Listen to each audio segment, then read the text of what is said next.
Hey everybody, welcome back to another episode of Going the Distance. This is episode 15. Can you believe we've done 15 episodes?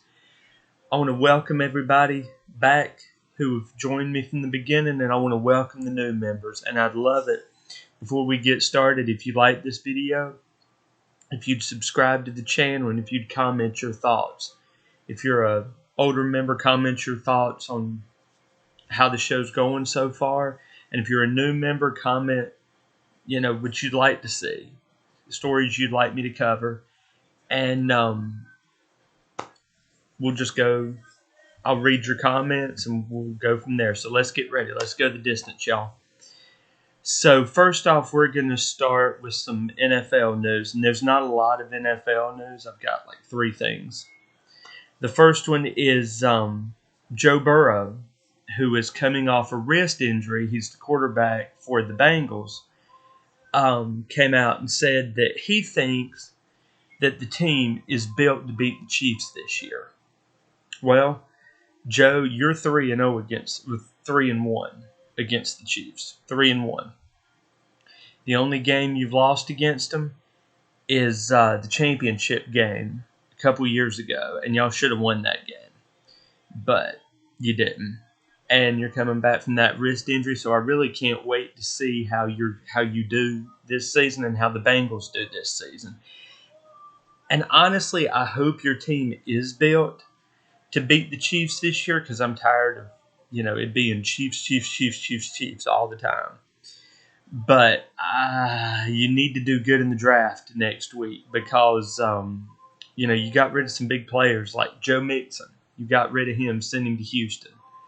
So I hope you guys are built to beat the Chiefs, and I'll be looking to see how y'all do this year. Speaking of the Chiefs, a story I've covered in the past is this Rashid Rice and his legal trouble with the car crash he had. Well, last week it was reported that he was driving 119 miles an hour when he crashed. And an arrest warrant this week, or end of last week, it was reported that there's an arrest warrant out for him because of this crash. Now, he was driving 119 miles an hour in a Lamborghini. So he thought he was hot stuff.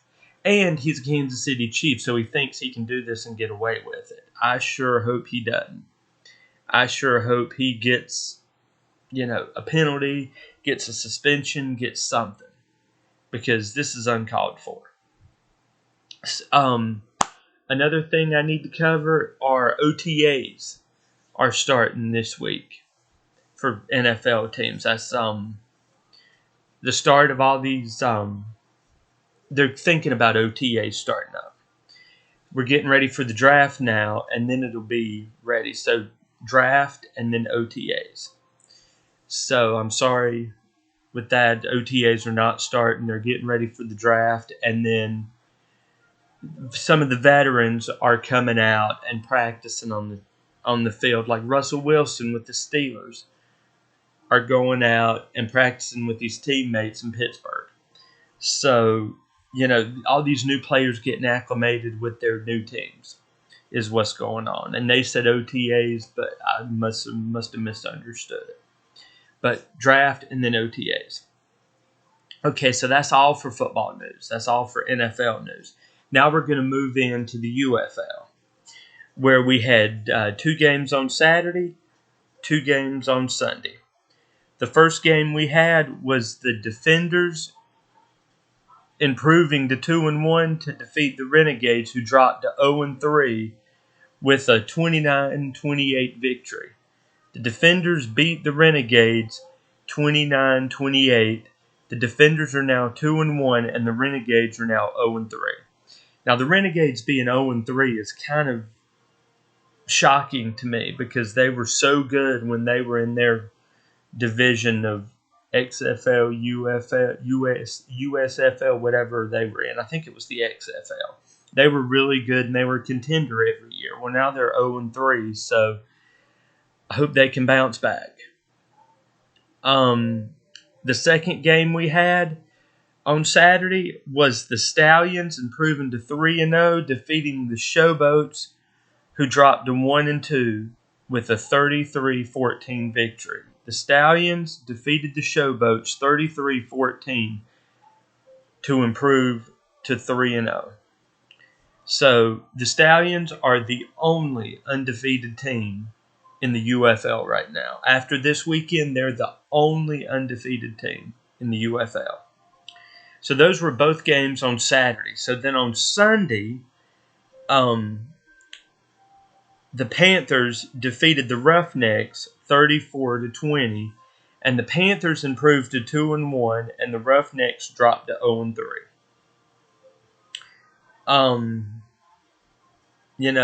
It looked like there were some good games this week, and I really wish I'd been able to watch a few of them, but I wasn't able to. And then the last game of the weekend for the UFL was the Battlehawks defeating the Brahmas 31-24. Now the Battlehawks are now 2-1, and the Brahmas are now 2-1. Now the Brahmas were undefeated going into this game. They were 2-0. That's why I said the Stallions are now the only undefeated team, because the Brahmas got defeated this week. And in that game, Brahmas quarterback Chase Gabbert is out for the season with a wrist injury. Now, he, number-wise, looked like he was having a good season. 5 touchdowns, 1 interception. He had a 99% quarterback rating, and the Brahmas were undefeated under him. So, I don't know much about this backup quarterback, but I will keep you guys updated, and we will, enjoy this UFL expansion together. Okay, so today it was reported that NBA star Blake Griffin retired from the NBA after, I believe it was 16 seasons. He was the first overall pick in the 2019 NBA draft. He went to the Clippers, and I remember that everybody was all about Blake Griffin. He's going to do this. He's going to be the Clippers' savior, and he did good, but he was injury prone throughout his whole career. He played for 4 teams: the Clippers, the Pistons, the Nets, and the Celtics. And he signed a 1-year deal with the Celtics and played his last year, and that was his only time with the Celtics. He was a 6-time All-Star, and I can't wait to see what he does. I have a feeling he'll go into commentary. He'll be go to TNT to be a TNT commentator with Shaq and all of them. But congratulations on a good career, Blake, and I wish you well in retirement. So now we're going to move on to something that I should have brought to y'all's attention last week, was the Masters, Golf Masters. And American Scotty Scheffler won this week at 11 under. That's good. Now, this is his second Masters, and I believe it said 5 years.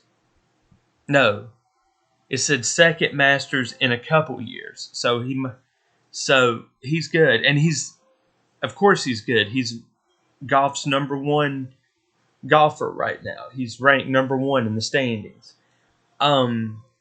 Swedish Ludvig Abger came in second at 7 under, and there was a tie for third with English Tommy Fleetwood, American Max Homa, and American Colin Morlachwa. They all tied at 4 under to come in third. So, what do y'all think of the Masters? I like golf. I enjoy watching it. It's very relaxing, and I know people say, "Oh, it's boring." You got to know, you learn the sport. I enjoy it, and I enjoy watching it. Very relaxing. So also on Sunday, we're going to move on. Also on Sunday, we had the race in Texas. And y'all, I love to say this, and I've been wanting to say this for a long time now. Chase Elliott wins in Texas. Chase Elliott wins the race, and y'all, it was a action-packed race. There were 16 cautions in that race. Chase overcame it all, and the way Chase did it was he took the lead with 13 laps to go. And then he lost the lead to Denny Hamlin with 22 laps to go. Then there was a caution with 13 to go, and it was back and forth, back and forth, back and forth. Well, it was, I guess, right after the 15th restart, or after the 15th caution, Hamlin and Chase are going around, and Hamlin spins out on his own, trying to take the lead from Chase, which brought out the 16th caution. So they restart. Chase gets a good jump off that last restart. I think it was Brad Keselowski that helped him, pushed him to the lead. And then it was between Keselowski and Ross Chastain, which I'm not a fan of Ross Chastain or Brad Keselowski. Not a fan of either one. But Keselowski and Chastain made contact, and it spun Chastain out. Well, because Chase had already crossed the start-finish line with 1 lap to go, it didn't matter if a caution came out or not. The race was going to be final because Chase had crossed that start-finish line, and he was declared the winner. He snapped a 42-race winless streak, and to round out the top 5 for the race was Chase Elliott, Brad Keselowski, William Byron, Tyler Reddick, and Daniel Suarez. So it was a pretty interesting race. And next week we go to race in, I believe it's Talladega, I saw. So that's going to be a good one. That is going to be a good race, because all those races are good. And you always want to look for the big one in those. Everybody in Daytona and Talladega always look for the big one. So that's all for sports news. So now we're going to move in to some music news. And as I have reported in the past, Linkin Park was releasing their greatest hits last week. Well, y'all, I got it. Linkin Park's greatest hits. And it is good. It's 20 songs, and it covers their whole career. Now, there are a few songs I wish they had put on there, like Shadow of the Day. I wish they'd put Shadow of the Day on there, but it didn't make the cut. But they've got one song named Friendly Fire that was cut from the One More Light album. And they've got a song called Lost on there that was on their 20th anniversary of Medora. So it is a great album.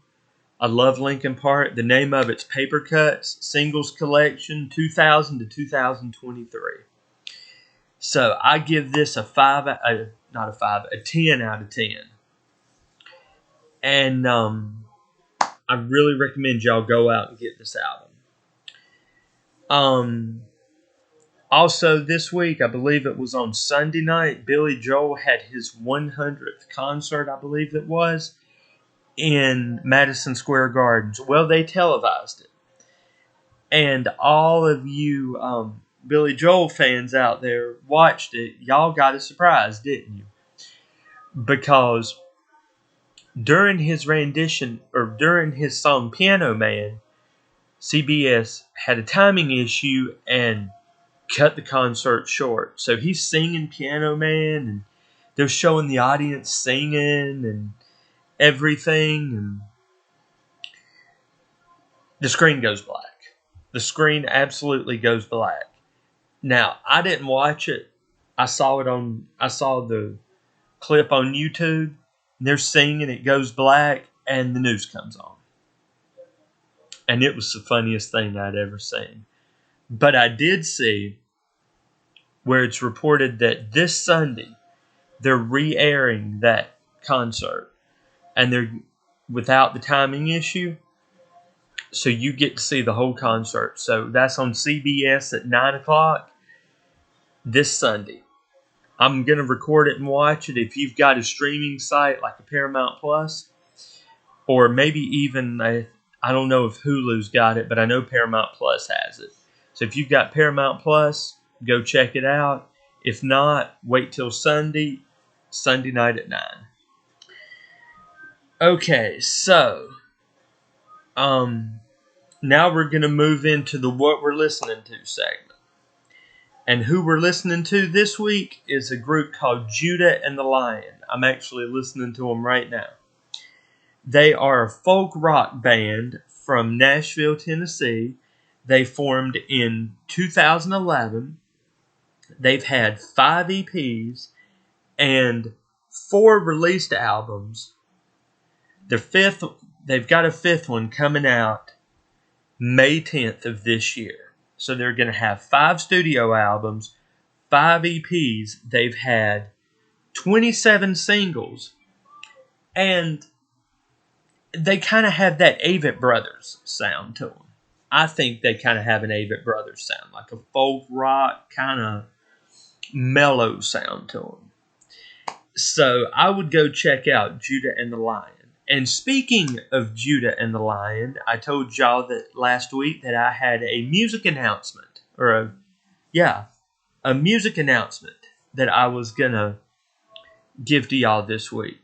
Well, are you ready, y'all? Are you sitting down? Because next Thursday, I'm going to go see Judah and the Lion and Need to Breathe in concert. Yes, Need to Breathe and Judah and the Lion next week. Now, I will talk more about it next week, but I wanted y'all to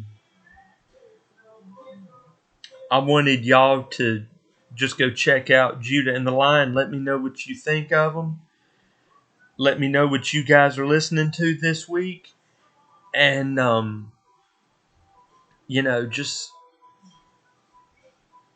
how's it? What are y'all listening to? Is there anything new? Is there anything, maybe I should listen to? Because I'm always looking for new music.